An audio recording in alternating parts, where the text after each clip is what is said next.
নওগাঁর বদলগাছিতে তারেক রহমানের ৩১ দফা বাস্তবায়নের আলোচনা সভা অনুষ্ঠিত হয়েছে।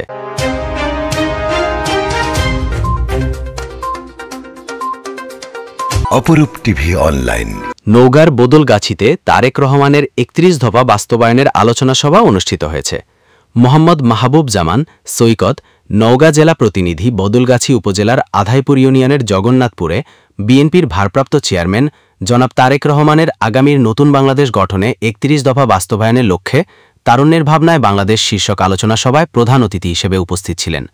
৪৮ নওগাঁ ৩ আসনে ধানের শীষের মনোনয়ন প্রত্যাশী মহাদেবপুর উপজেলা বিএনপির সভাপতি জননেতা আলহাজ রবিউল আলম বুলেট উপস্থিত ছিলেন।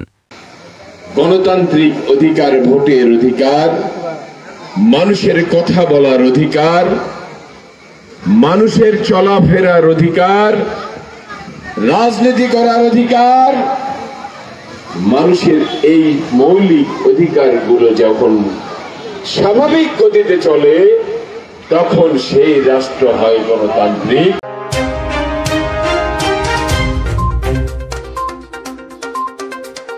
অপরূপ টিভি অনলাইন।